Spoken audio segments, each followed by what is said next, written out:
What's up, everybody? Welcome to the show. Happy St. Patrick's Day. Got one for you tonight. We're going to give you a pot of gold here. We're going to give you some ideas on how to make more money. What else is it about, right? What do you say, Craig? Hold on. I got to add you to the screen. There you go. Yo. Well, There as you you go. can tell, I've already been celebrating. So welcome to my party. There you go. I have not. John's the only guy in the United States who didn't realize we had daylight savings 5 days ago, 6 days ago. Yeah, I He's like, couldn't even show, what show? I'm like, dude, it's 5 o'clock Pacific. move it up. I couldn't find anything green to wear today, unfortunately. I am 25% Irish for those that don't know. I identify as Italian, but I do have some Irish in me. Wow. Uh, Maybe Black Irish. I don't know. That's it. Yeah. If you're watching, let us know where you're watching from. We're live on LinkedIn, YouTube, Facebook. If you're listening on the podcast replay, check us out every Thursday, 8 p.m. Eastern, 5 p.m. Pacific. We're live on 3 platforms now. Come in, join in the conversation. Love to have you. Andrew says no green. Yeah, I searched my closet. I couldn't find anything. I think I got it all back east. Andrew's from Northwest Arkansas, right? That's AR. I guarantee you the only green he had were probably women's clothes, not his own. Jesus, there you go. Don't do that to me. You're gonna get me in trouble. Ah, Hey, real quick, show sponsor, Northern Virtue Alliance. Check out a new webinar we got coming up. We're gonna do it on a monthly basis. If you're wondering what Virtue Health is, okay, we are a stop-loss purchasing consortium that allows you to share risk. You're joining a group of like-minded employers that are abiding by the same risk management strategies. That means there's no big PBMs allowed in, no BUCA TPAs of that sort. Any misaligned partners are not allowed at our program. Stop buying traditional stop-loss for small to mid-sized employers. It's a 12-month agreement that covers your risk over 12 months.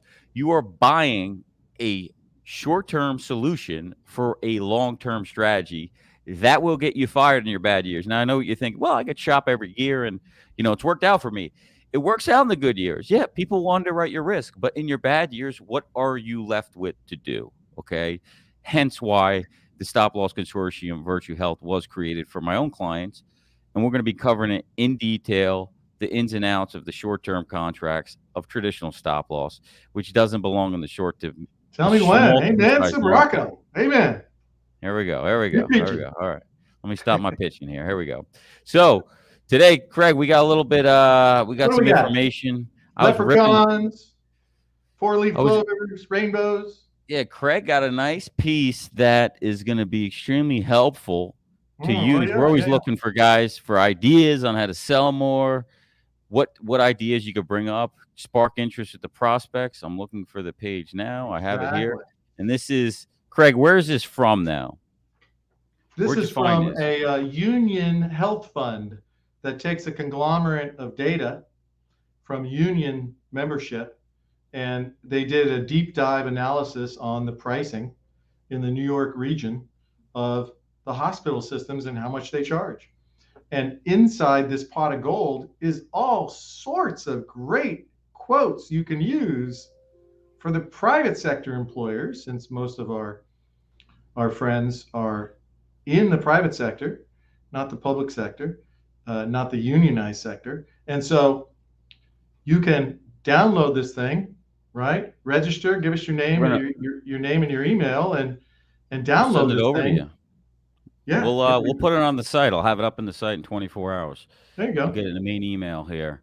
Hospital prices, unsustainable and unjustifiable. Let's go over.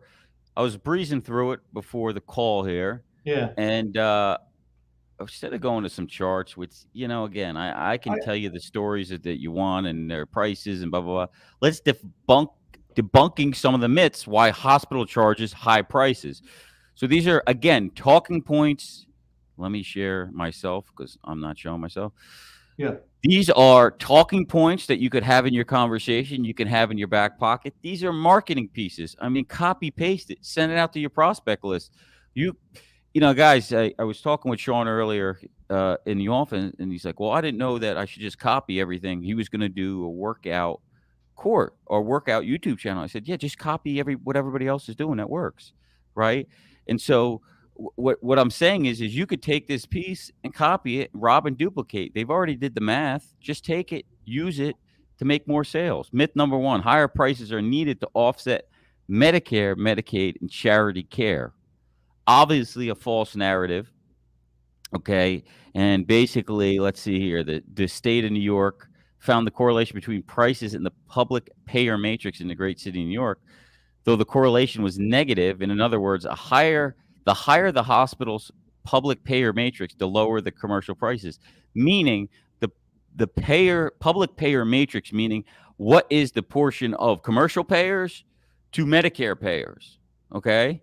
And so what they're saying is the correlation, the hospitals that had more Medicare paying patients had lower prices to the commercial market. So that is a myth that they're telling you, well, we need to increase your commercial price because we make less from Medicare. So and remember, when you're reading this stuff, it's not the facts. It's like selling features and benefits without telling them what the consequences are: the first order consequence, the second order consequence, the third order consequence. And if you don't know what I'm talking about, well, then you know who you are. You're a features and benefits rep, right? So when you read this stuff, you don't talk about the fact that the average commercial rate in this market is 300% of Medicare. No, instead, talk to them about how trapped and helpless they are to control healthcare costs, healthcare claims in their market, buying insurance from a healthcare insurance company who has these hidden, non-transparent, opaque at best contracts with auto escalation clause and auto escalation claims payments. And the fact that you're guaranteed that the amount that they're going to charge you is going to go up every year. It's not utilization, generally speaking, that's killing you. It's the fact that the inflation factor is 3 to 6x CPI. Oh, sidebar, CPI is published by our government. It's 7.9%, highest in 40 years. Okay, play chess, not checkers. What are the rate increases going to be like the next 2 years? Brutal, freaking brutal. And you're telling me it's more conservative to stay in a system that's guaranteed to increase and you have no control over it. See, that's the message. Risky. That's the conversation. It's less risky. Yeah, we're going to have Craig do his usual sales translation. Another topic they talked about was charity care, right? Basically, the study showed that nonprofit, right, the biggest scam, the nonprofit hospital spent $2.03 out of every 100 total expenses on charity care, which was way less than the government, which was $4.10. For-profit hospitals was $3.80. Basically meaning that many nonprofit hospitals' charity care provisions were not aligned with their charity care obligations, primarily arising from favorable tax treatment. So basically what they're saying is they're claiming they're losing money on charity care when that's not the case. The for-profit hospitals, for-profit hospitals are giving away more charity care. Best answer I ever heard was from a religious-based health system, and the person, not a lay person, told me, no margin, no mission. And that pretty much sums it up in 4 words. I said, oh, it's a very good explanation. And so, that's the behavior, that's the attitude, and that is the results that you're feeling as a result of that systemic behavior and attitude. Let's talk about myth number 2. Consolidation drives down price. Everybody knows that's a bunch of baloney. Now, if used correctly, it can. However, we're in a corrupt system. That means, hey, consolidation leaves less competition and more of a monopoly, right? Less places for the buyers to go. Think of the big 3 PBMs. If I control the market, I can control the prices. I go shake hands with my 2 other competitors and say, let's rip the prices up this year. We'll all make more money. Who cares? And if I can arrange to be acquired by a health insurance company, then there'll be no transparency whatsoever as we, play 3-card money with, where's the profit? And still, I hear these brokers talk about, well, we're fighting over rebates. That's so true. If you're still having that rebate conversation, you should be fired. An analysis over the hospital merger over a 5-year period showed that hospitals within 5 miles of each other just resulted in price increases of about 7%, and it continued 2 years after the merger, which basically saying, multiple reports show that hospital prices rose as a result from hospital consolidation, right? I mean, it's very simple to understand. I can control the price. I can be a monopoly. They're in it for profit. They're not in it to lose money. Um, Additionally, large hospital systems can influence negotiate dynamics with insurers and shift volume to higher cost facilities. So if I'm a monopoly and I have more control, I can now control the population to go to the higher cost facility, right? Because I own them all and I can price fix it. It's just like the PBMs. I can control the formulary. I can control the copay tiering of different drugs on the formulary to make it cheaper to the member, but slaughter the plan. Okay. This is, again, another myth that consolidation What drives up happens price. when the physicians, more than 50% of them are owned by the hospital system, and they're provided instructions on who they can refer their patients to? So are they going to refer them to competitors, or are they going to basically refer them to domestic partners within their ecosystem? I recently experienced this where we had to get John, the issues I'm dealing with. MRI $6,000, MRA $695. They're 2 miles away from each other. Same MRI. This stuff exists everywhere. One's in the system, one's not in the system. Yeah, Oh, and then this is how they use the electronic medical records as a weapon. Oh, how come you didn't get it here at this one? Because the one you went to isn't in our system, right? So I can't view it in the electronic medical record. So we're going to have to manually load it off of a CD. That's inconvenient. It's comical. Myth number 3: higher quality deserves higher prices. Yeah, I mean, the study shows wide variations from charge to cost ratios, with some hospitals charging as much as 12 times their own cost. Everybody knows in life, typically you get what you pay for. In healthcare, it's the complete opposite for many reasons. Not going to cover them all, but in knee surgery, an expert that does it 35 times a month can do it in 30 minutes, in, out, right? A non-experienced might take an hour and a half to 2 hours. They got to bring in another provider. They've got 2 hours of floor times versus 30, when every floor time I think is booked, charged per 15 minutes. You're in the hospital for you're under for 2 hours, which means you're under anesthesia for 2 hours, which means we now got to keep you overnight because of how long you're under anesthesia. So that knee surgery can go from 30 to 90 and so on. Let's see here. Bill Hughes says, I got MRIs for my wife tomorrow, $425 each from Green Imaging. Nice plug, Green Imaging there. They got some great contracted pricing. All our health plans, we've pretty much got it on it all. So if you have access to their facilities, great price. The system isn't, it's not like we're not saying, look, the study is there for you to use to be able to create stories that are meaningful and valuable in your sales presentation. It's not a bashing session. The system is incredibly self-correcting. The question is, how long is the holding period while you're overpaying until it self-corrects? And so if you want to undo that very, very long holding period built into a fully insured plan, then the only way you can reduce risk, pay lower claims, and have control is to be partially self-funded. Now, for those of you who just fell out of your chair, that should tell you just how backwards thinking your customers are, because they honestly believe that it's less risky to be fully insured, and that's 100% false. Yeah. It's a great story that continues to go around. They sell the story, they sell the sizzle. Myth number 4: COVID pandemic impacts hospital budgets. Another one that's complete baloney, because basically what's happened is they've been offset with billions of dollars in government aid flowed through the hospital systems, effectively maintaining or improving providers' financial performance in 2020. So that not only did they, some cases, get the same revenue, they improved their performance. You've heard of PPP loan, right? A lot of you on here probably got it. The hospitals got it too. Okay. And they got the bill. Well, we had less surgeries, but we got the bill $1.5 million for any COVID patients that were on an intubator. Saw them on our claims report. They were bombs.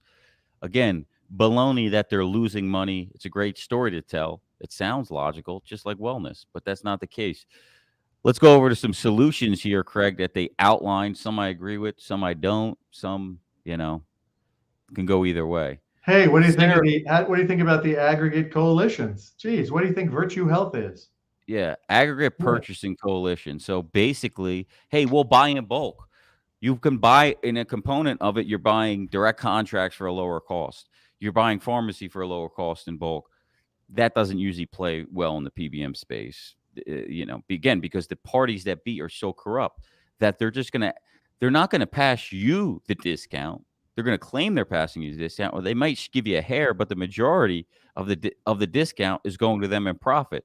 So, for instance, Virtue Health, we've taken a large pool of employers and aggregated the stop loss premiums, which you've heard of group buying in the market, right? It's not nothing new. The main difference is we're controlling the high dollar claims. Okay, so if I'm not paying out as much in claims as we collect in stop loss premiums, I have a better loss ratio, which means I can negotiate with the carrier and keep the rates a lot lower year over year on renewals because it's performing well and they're making money. You want your partners to make money, but what happens is if you don't control that coalition in pricing, it just explodes and it's got to get passed off. What do you call them, Craig? Bookmakers, right? Basically, it's legalized bookmaking. Yeah. The Those that results don't know speak what for that is, themselves. basically what they're saying is, hey, if we have $1 in claims, we're going to charge you $1.10, right? We know what the claims are going to be, and then we put our profit on top. So if you're in a program, which there's a lot of them out there, I'm not going to name any names, that's a public pool where everybody and anybody can come in. Well, guess what? It's going to cost more for that reinsurance because nobody's managing claims. And then the partner, the manager, which is us as well, we've got to add our profit on top of it. We're just doing it at a lot lower number because we're focusing on the main thing, which is controlling the If you claim. think about what the BUCAs do with pooled groups, right? So, your typical large group pool, right? 50 to 150, gravy train for the BUCAs. What do? I mean, it's almost a hybrid coalition. They pool off the risk at like 100, 125,000, depending on the state. So they don't, so look at this straight, client. So you pay the carrier a fully insured premium, state premium tax, everything commensurate with that. You don't have a lot of choices at all. They auto adjudicate 85% of your claims on an auto escalation contract hidden with all of the providers, and every contract with the providers is a snowflake. So you have no idea what 90% of your costs are going to be until after you use them. And they use your money to offset their alleged risk at some pooling point, like $100,000. So the fact is, they don't really take any risk. And if they have a bad claim, they give you a renewal. Like in California, they say, well, this group's running bad. They had 2 shock losses. These are claims over $25,000. Are they dead? Well, we can't tell you that. Or were they in network? Well, we can't tell you that. I mean, they give you so little information, and then they tell you that, it's like, well, what about your pooling point? And then you got to look at the renewal exhibit. If you can get a renewal exhibit and say, well, did they take out the amount over the pooling point, or did they leave it in? If you don't know what I'm talking about, guaranteed your clients are getting screwed because you don't know how to negotiate the renewal exhibit, which is completely arbitrary and capricious and subjective. And so you have to be able to have a defensible position on why you disagree with their renewal exhibit, because they're all different. So you've got to be able to understand they take your money and they use it to eliminate all of their risk. So they don't take any risk. And have you guys noticed, for anybody who's been in the business for more than a week or two, when they give you a rate increase, it applies to the entire group forever. They don't come back the next year and go, well, that guy died, the claim's gone, we had a really exceptional year, we're going to lower your rates. Never happens. You might get a rate pass. That's the best you're going to get in a pool. Just another one of the many ways you get abused. Those that use in group purchasing, stop swimming in those dirty pools. They're more expensive. In traditional stop loss, you're only going to learn your lesson in experience if you don't listen. Let's see. Center of Excellence. Shout out to Tom Emmerich. Guy practically saved Walmart, according to him, because you look at the competitors, Kmart, Sears, all these big companies all went under. And he told me it's because they couldn't control healthcare costs. Their per employee per year profit margin, right? We talked about this industry per employee per year profit margin, which means in layman's terms, how much profit you make per person at the company. 100 people, $6, do the math. Or 6,000, do the math, 600,000. Okay. So they had a $6,500 per employee per year profit margin. So if the insurance went up $1,000 a person, 20%, it's basically 17-18% of their profit margin. Hence why these large corporations couldn't stay in business, because they couldn't control healthcare costs. So you fast forward to Tom Emmerich. If you haven't picked up the book Cracking Healthcare Costs, check it out. Best book in the industry, Cracking Healthcare Costs. Debunks everything. Just skip the last chapter. He said he got it wrong on the prediction of the exchanges. Now, Center of Excellence is basically what he did. The term now is broadly used. Everybody's a center of excellence. Okay. So you've got to narrow in. Blue Cross names, I think in Alabama, or one of those, Arkansas or Alabama, they name, the worst hospital system that's known for killing patients as a center of excellence because, well, Blue Cross says, well, I got to label it that because I want them to accept our insurance. So you've got to be very careful with the whole center of excellence thing now, because it seems everybody can use the name. Tom converted them to smart centers. Check it out at Edison Health. And basically, he took the 5 top conditions, okay, the 5 most expensive conditions, and worked on them, right? We talk about managing claims risk like we do in Virtue Health's program, is focus on the high dollar members if you want to have a dramatic impact, fast with the least disruption. Took those 5 conditions, found the best providers in the country for that specific one, and that's where he made the patients basically go for Walmart, incentivized them, so on and so forth. And I think he reduced their healthcare $1.6 billion over 18 months, something silly like that. Yeah. And so he's a hero to he's a hero of them, and a lot of people have followed suit to copy. Well, and when you download this report, the union says, hey, when we look at if medical claims, which we know we're overspending massively on, if medical claims had only trended at CPI over the last number of years, our union members would have had a $5,000 a year pay raise. But instead, because we couldn't control healthcare costs, and nobody tried, our union membership is getting paid $5,000 less per year than they should. Now, if that's not an opening to what do you think it's costing your workforce, then you're just not paying attention. Here you go. Here's just a slide here of the appendix. Just something you could use from it is, all the procedures and then hospitals around that area. I think it was done in New York, just showing a matrix. When you talk about it, again, guys, this is, you can have it in your presentation, especially with Zoom. You might want to show this. Some are visual learners, some are not. So you can play around with this with your prospect and just have it in your back pocket as a topic comes up in the conversation. You might want to have that with you. So you've got different procedures here. I'll take this down. This report is the pot of gold at the end of the rainbow. That is it. What else I got for you? Let me see here. So provider hospital networks, basically narrow networks, direct contracts. The reality is we know that it's very regional. Some people will argue and say it's easy. Look, it ain't easy when you got dominant hospital systems. They don't want to play ball. They don't have to. I've already got all the customers. Why the hell do I want to give you a discount?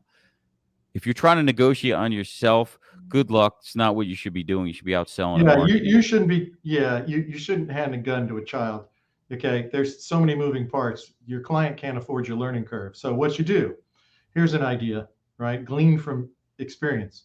So yeah, he's saying the dominant providers. So you may like UPMC in Western PA, Cleveland Clinic, places like that, right? So they don't, you got no chance to do an RBP with them, most likely. But here's an idea for you. You could go to them and based on your analysis, and don't give this away for free. They have to pay you a consulting fee to get insights like this, okay? If you don't know how to do that, call John. John will teach you how to, like he's taught dozens and dozens of brokers and consultants, how to charge a fee so you don't give away free advice. Stop it. So free money. You go to them, you analyze your group, and you look at, well, here's the top 5 claims we have, right? Here's their diagnosis codes. And then you go to Cleveland Clinic and you go, I don't know, I don't want the whole universe. I just want a direct contract on these 5 procedures. And that stands a chance of winning. Okay? Yeah, you want to have a direct contract. Diagnoses off the table. And you've got to negotiate. I remember shout out to Mac the attorney at Intrust out of Texas. He's now the president. Mac is a beast. Has done it over 100 times. His whole career is direct contracting. Basically, what he does is he can do the analysis on a hospital, what their losses are, what their quality rankings are, what their Medicare percentages, how much they've lost on Medicare, so on and so forth, and bring that to the table to negotiate so they can't pull the wool over his eyes when he's trying to push a certain thing. You've got to have data on them to know that they're going to want this or they can benefit from it, or else why the hell would they do it? Let's move on. They talked about maternity programs, questionable how much that's going to help. I'm not going to go in too much into it, but premature babies is where the big item, right? That's, I think, 7 out of 10 that receive fertility become premature babies. How do you transfer the risk of childbirth? Well, if you don't know, you better ask somebody. Yeah, you can transfer it. You can what? Reduce, prevent, retain, or evacuate risk. Yeah. The best strategy. Michael Varger. There you go, Kim. Hey, shout out to Kim. Legislation, regulatory action, baloney. Will it help? Yeah, but it's not going to happen. I mean, Trump couldn't even get the gag clause passed. That's how powerful they are. Ensure hospitals delivering our nonprofit status. Good luck. Listen, you back to the COVID situation. I mean, they're claiming they're losing money. Now, if you're a company, right, you've made money over the last 5 years, let's say. You hold money in reserves. These hospital systems got billions of dollars in reserves, and yet they wanted to kick the scream to the hospital and go, we're losing money this year because of this. We need help. Forget that our bank account has $2 billion in reserves. That's a nonprofit. We don't want to use that. That's our money. That's our money.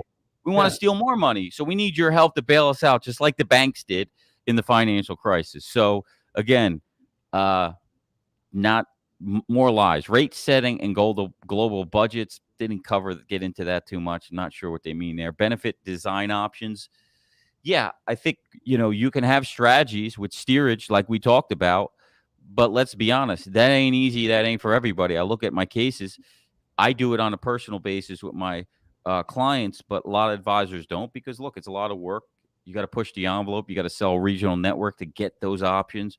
Yeah. I'm not talking about RBP here, but with a regional, it's an unknown. There's a lot of unknowns. You take them down the track, give it to them in a couple of years. What do you say, Craig?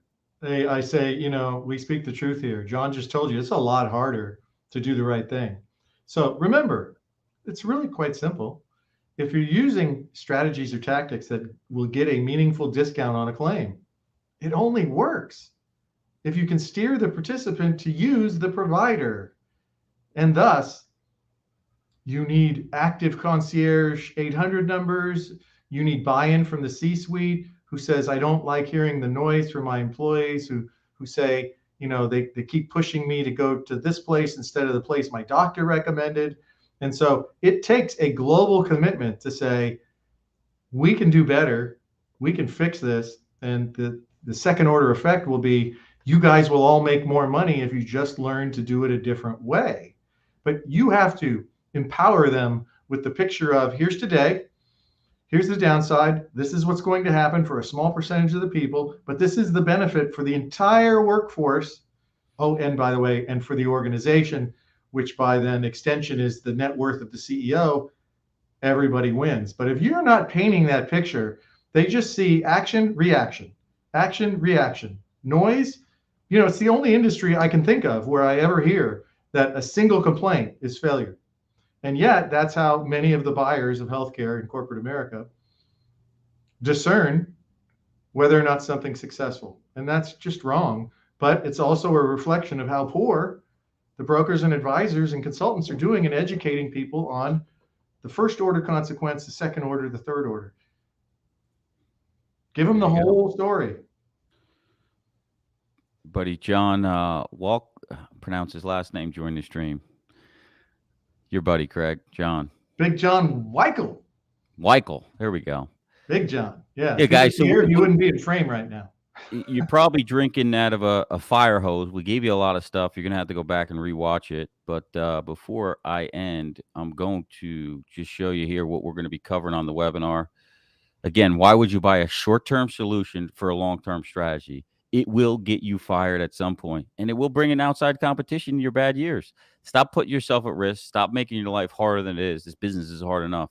We'll talk about why legacy stop loss is a terrible solution for self-funded and mid-sized businesses. How we've seen brokers get fired selling traditional stop loss. That'll be a fun one. Every year. Yeah. Why traditional stop loss fails the client on the risk for the strategy, and then show you a long-term solution for a long-term strategy. Craig, final thoughts here before you go out drinking. I've got Gonzaga over Arizona in the finals. I'll update you in a few weeks how that works out. There you go. Well, guys, thanks for joining us, ladies and gents. Tell them where to go to download the document that we did our show on tonight. You go to virtuealliance.com, go over to the resource section. I'll have it up in under 24 hours. It'll also be in the webpage when we release the podcast on Monday on the site. Sweet. Check it out. As always, thanks for joining us. Keep listening, keep learning. Happy St. Patrick's Day. See you next week, same place, same time. Out.